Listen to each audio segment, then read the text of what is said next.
Rádio Rio de Janeiro passa a apresentar o programa Estudo das Obras de André Luiz. Vamos refletir sobre o livro Os Mensageiros. Produção e apresentação, Marco Antônio e Tereza Cristina.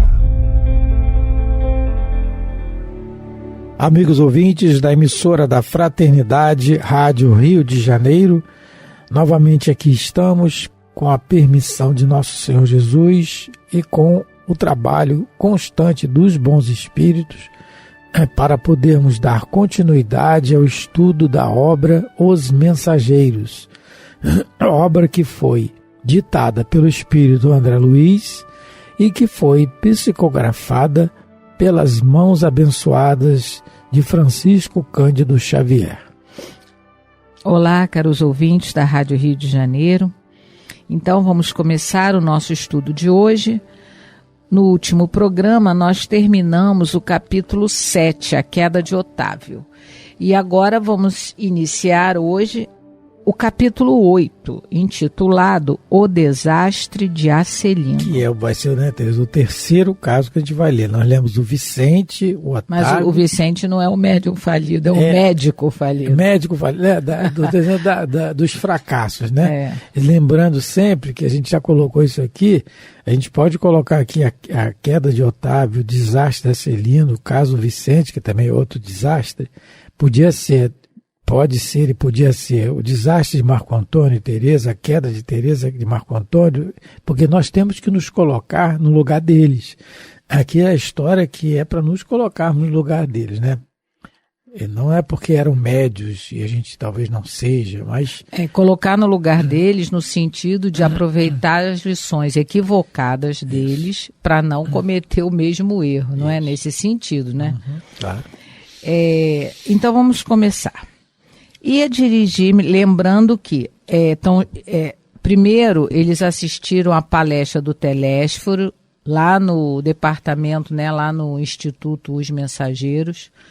Eles assistiram à palestra. Depois, o Aniceto, que vai ser o coordenador dos estudos do André Luiz e do Vicente, o Aniceto deixou eles à vontade para poder conversar um pouco, porque a gente já viu aqui que no mundo espiritual, uma boa conversa, no sentido que ela tenha instrução, consolo, ela é trabalho. Então, eles, de alguma maneira, já começaram as tarefas porque eles estão interagindo com algumas pessoas que estavam também assistindo aquela palestra, porque o objetivo principal daquela palestra era evocar, não é, os deveres e os compromissos daqueles que se candidatam a atuar como médiuns, não é? Ou também trabalhando nas esferas da crosta, as esferas espirituais, consolando. E aí, a primeira conversa foi quando o André Luiz encontrou a mãe do Otávio e o próprio Otávio e narrou para ele a experiência. E agora, eles estão lá na conversa e agora vai chegar o segundo narrador, né, vamos dizer assim, de uma outra história, infelizmente de fracasso. Então o parágrafo começa assim: ia dirigir-me a Otávio novamente, quando alguém se aproximou e falou ao ex-médium com voz forte. Repare no detalhe, desculpa, do ex-médium, viu? Ele não é mais o médium, ele está desencarnado e a mediunidade sendo a faculdade orgânica, ele não está mais no corpo. Então, por isso que ele está colocando aqui ex-médium, né? Não chore, meu caro, você não está desamparado. Além disso, pode contar com devotamento materno, que é a dona Isaura, né, que foi pedir ao Aniceto para que ela já tinha meio que planejado a nova reencarnação do Otávio, e ela foi falar com o Aniceto. Então, o Acelino está falando, no teu caso realmente é triste, mas você tem um amparo materno, né? Sua mãe está aí do teu lado. Que nem todo mundo tem. Não. Ele fala que pode contar, mas nem todo mundo tem. Eu amo minha mãezinha quando eu desencarnar, ela já desencarnou, eu vou estar junto com ela. Às vezes não, porque o André Luiz gostava muito da mãe e não estava junto dela. Isso é a questão de sintonia. Ela pode estar junto de nós, mas nós não estamos observando, porque no plano espiritual tudo é a sintonia pura, né? Mas ela continua nos amando, com certeza. Vivo em piores condições, mas não me faltam esperanças. Sem dúvida, estamos em bancarrota espiritual. No entanto, é razoável aguardarmos confiantes um novo empréstimo de oportunidades do tesouro divino. Deus não está pobre. Interessante nessa colocação dele, né? Realmente ele faz uma comparação aqui com uma falência material, comparando que os dois, na realidade, faliram na tarefa em que foram incumbidos, né? Porque, na realidade, é um patrimônio que eles receberam e que, infelizmente, como na parábola dos talentos proferida por Jesus, eles enterraram, entre aspas, o patrimônio espiritual que eles receberam. Eles não conseguiram devolver a contento, e como diz Jesus, até, né, o pouco que tinha, muitas das vezes aquele pouco pode ser tirado, né? Então, os recursos para ele e para todos nós, né, nunca faltam da misericórdia divina. A gente vê que os espíritos tentam nos ajudar de todas as maneiras. Eles nos ajudam enviando pessoas para nos dar um conselho. Eles nos intuem a abrir um livro para ler uma página edificante. Quando a gente dorme, a gente muitas das vezes se encontra com eles para, como diz, né, agora, né, para recalcular a nossa rota. Aquele aplicativo que a gente usa, o Waze, é um aplicativo que, né, quando você coloca a voz nele, ele fala recalculando a rota, então. Eles fazem isso o tempo todo. Então, e as novas oportunidades, eu acho que é o Emmanuel que coloca que a própria reencarnação é o perdão de Deus para os nossos equívocos, né? É a nova oportunidade que é sempre dada, é sempre ofertada a todos nós. Eu estava relendo o livro Memórias de um Suicida, e lá tem uma situação muito interessante sobre isso.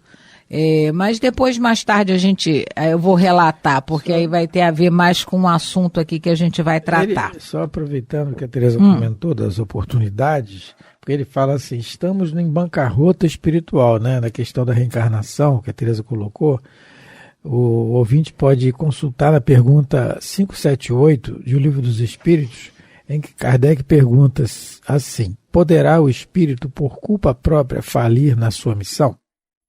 Pergunta básica, né? Mas os espíritos respondem. Sim, se não for um espírito superior. Ponto. A resposta é essa. Mas a gente pode fazer um raciocínio dizendo assim, um espírito, se não for um espírito superior, há a situação que se apresente para ele. Né? Então, essa superioridade é adquirida com esforço próprio. Aí, letra A. Que consequências lhe advirão da sua falência? Que é o que nós estamos estudando, né? Resposta, terá que retomar a tarefa, essa sua punição. Também sofrerá as consequências do mal que haja causado. Então, ao mesmo tempo que a misericórdia divina atua nos dando inúmeras oportunidades, sempre, né? A punição é feita pelos nossos atos anteriores. Então, naquilo que a gente não se esforçou para ser superior à situação.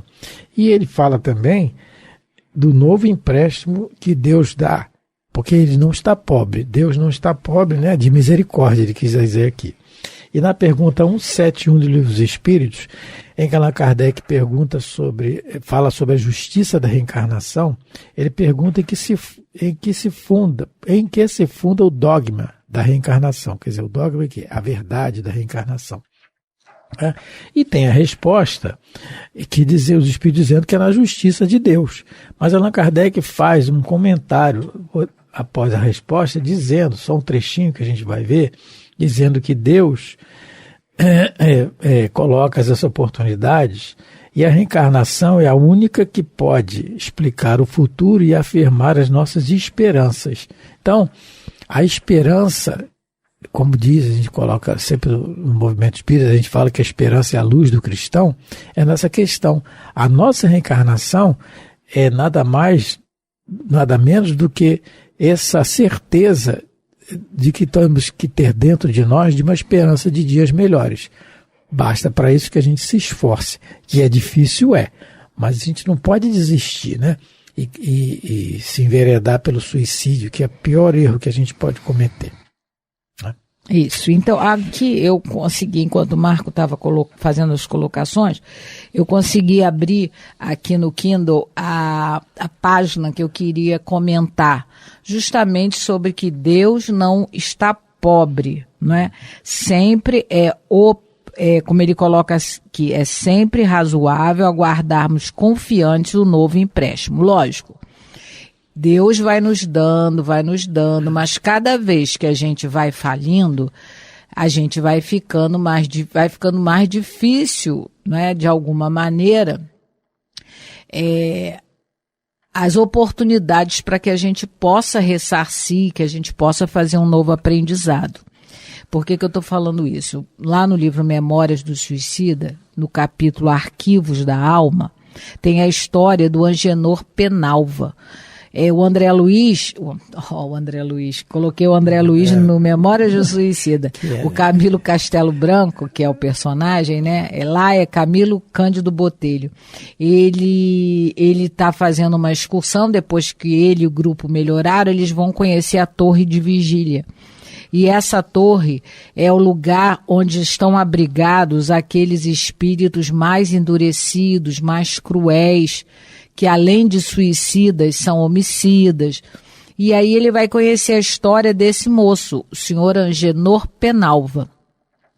E aí ele vê que ele tem uma impressão muito equivocada, porque ele acha que ia encontrar quartos com grades, mas nada. Quando ele chega, ele observa, né, através de um instrumento, porque ele não chega perto, mas eles observam que são quartos com biblioteca e tem pessoas instruindo, apesar de estarem confinados separadamente, mas tem sempre alguém instruindo o próprio Angenor Penalva. E aí, né, ele é um espírito, né? Eu vou ler só um trechinho para a gente ver que tipo de espírito é esse e o que eles estão talvez aguardando para ele.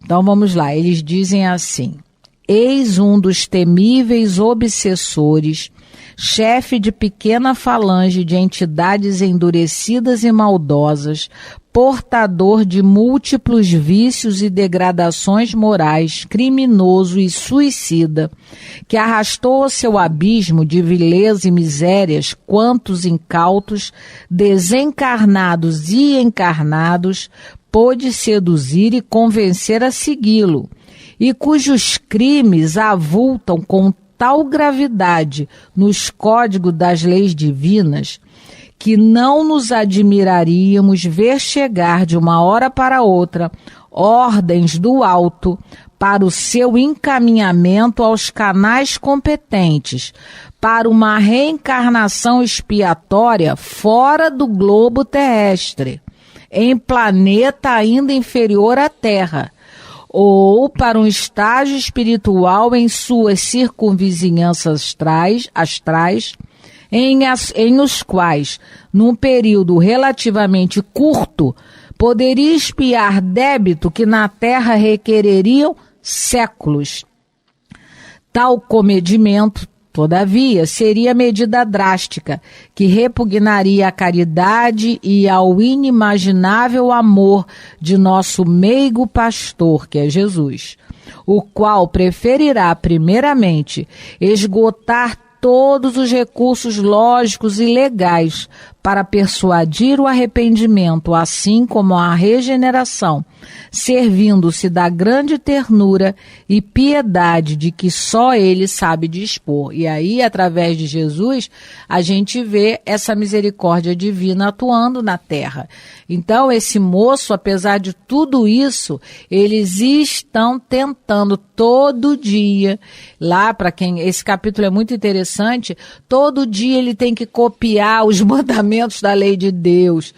Eu acho que é o Olivier de Guzmán que conversa com ele para explicar o evangelho. Então, para a gente ver realmente que isso acontece. E a última, né, vamos dizer assim, a última cartada seria, o último recurso seria mandá-lo para um planeta, né, inferior ao da Terra. Ou interessante, né, quando ele coloca aqui, quando o Camilo coloca, que existem lugares no astral que são tão primitivos que você talvez pudesse resgatar muito mais rápido os seus débitos. Isso é a misericórdia. É a misericórdia agindo, né? Porque Deus, como ele diz aqui, não está pobre.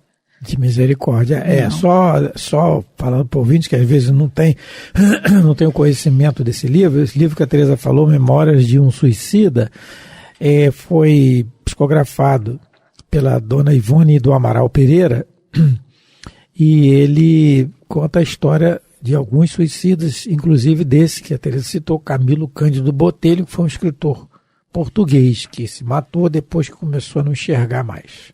Isso. E tem a história dele. Então vamos continuar a leitura? Vamos então.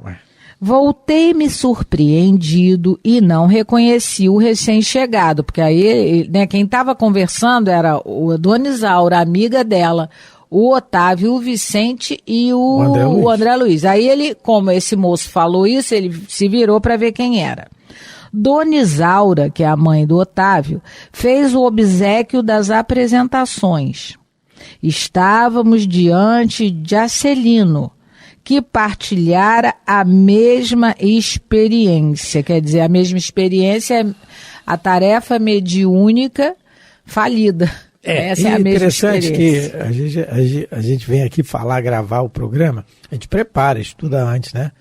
Por isso que o grande beneficiado aqui somos primeiramente nós. Mas aí às vezes vem uma coisa na mente, e agora veio. Eles estão aqui falando dos seus problemas, confessando aquilo, a meia-culpa, né, dizendo em que erraram. Vimos a situação do Vicente, do Otávio, agora do Acelino, e vão vir outras.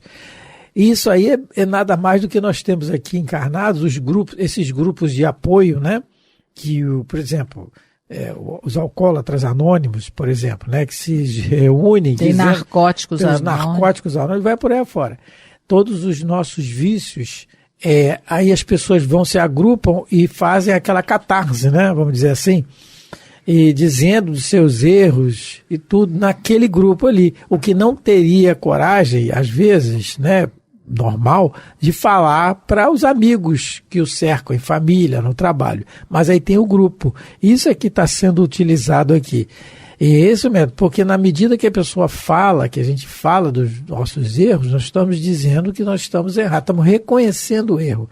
É daí que começa uma renovação, né? Do espírito. Sim. A gente só esqueceu de comentar uma coisa, né? Isso que está acontecendo com os que faliram, acontece também com aqueles que não faliram. O que eu quero dizer? Aquele que planta o mal, ele vai colher o mal, mas aqueles que plantam o bem, eles também vão recolher o bem, porque senão a gente pode ficar muito fixado nessa questão. Lógico, a gente sabe que todos nós, a maioria de nós reencarnados no planeta Terra, a grande maioria, se não a totalidade, somos espíritos ainda muito falidos de outras existências, com experiências negativas em muitas áreas. Mas se a gente consegue melhorar as contas de alguma maneira, a gente também vai poder contar com essa misericórdia, não é? Com a misericórdia divina que muitas das vezes, na própria encarnação, pode ajudar é o que a gente chama de moratória. Não é? A moratória que o espírito recebe, às vezes, no sentido de poder ficar mais no corpo e angariar mais conhecimento, mais experiência.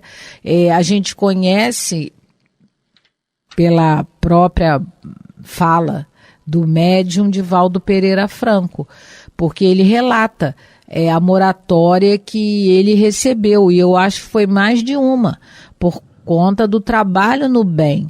Então, Deus também não está pobre para aqueles que estão acertando, para aqueles que estão trabalhando. Muitos podem, às vezes até sem saber, teriam que desencarnar antes e recebem, né, pelo trabalho no bem, a oportunidade de ficar um pouco mais no corpo, para poder adquirir mais experiências, não é? Doenças, às vezes, muitas das vezes, aqueles que estão agindo do bem teriam que passar determinada enfermidade, a experiência da enfermidade dolorosa, mas o trabalho no bem pode ajudar nesse sentido de ser aliviado. É o caso, no livro Ação e Reação, do Adelino Correia. Ele matou o pai, botou fogo no pai, mas a doença dele, pelo trabalho que ele está desenvolvendo no centro espírita, está sendo aliviada.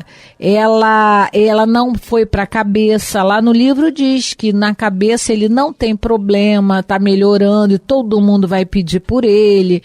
Então, com certeza, ele é alguém que, como Deus, como diz o Acelino aqui, como Deus não está pobre, ele também está recebendo ajuda, que senão a gente pode achar que aquele que está trabalhando no bem, se esforçando por melhorar as próprias contas, não é? Não vai receber dessa misericórdia. Todo mundo recebe igual de acordo com as suas obras, não é? Com certeza, né?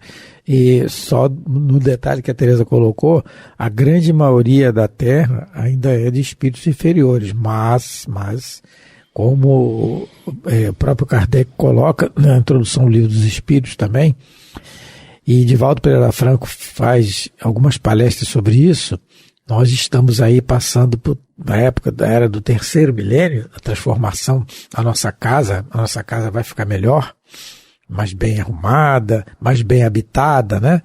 E para isso tem que ter uma reforma. E reforma, quem já morou em obra sabe muito bem que é tão bom quanto é poeira, martelada, pancada. Então, mora junto com a obra, né? Aquele que está ouvindo já morou na casa que está fazendo obra. É exatamente o que está acontecendo com a nossa casa terra. Mas a misericórdia de Deus, como diz aqui, nunca está pobre, e ele envia para nós esses anjos para nos ajudarem nessa questão de elevação. Por quê? Com o exemplo de alguns, a gente meio que anima, né? E faz o soerguimento para a nova caminhada. Então, os espíritos superiores estão encarnando mais em números, massa, aí daqui a pouco a gente vai ver inúmeros deles em vários lugares diferentes, né? Nos ajudando nessa transformação. Porque a gente vê essa violência que está imperando, aí a gente ouve até religiosos falarem, pessoas que frequentam a religião. Poxa, mas está tão ruim, não tem jeito, o mundo vai acabar. Não tem isso, não tem. A fatalidade nossa é o bem. Os espíritos são claros em falar isso, né? O mal é uma coisa enganosa, temporária. Então a fatalidade nossa é o bem. Quem está usando a inteligência para o mal, ainda vai se transformar e usar para o bem. Então é isso. Isso, mas estamos chegando já ao final do programa. Queremos agradecer a todos pelo carinho, pela atenção, mandar um abraço a todos os ouvintes, rogando a Deus, a Jesus e aos bons espíritos que possam amparar-nos a todos nós, a toda a humanidade, hoje e sempre. Muito obrigado pela atenção, pelo carinho, fique com Deus. Você ouviu pela Rádio Rio de Janeiro o programa Estudo das Obras de André Luiz, com o livro Os Mensageiros. Produção e apresentação Marco Antônio e Tereza Cristina.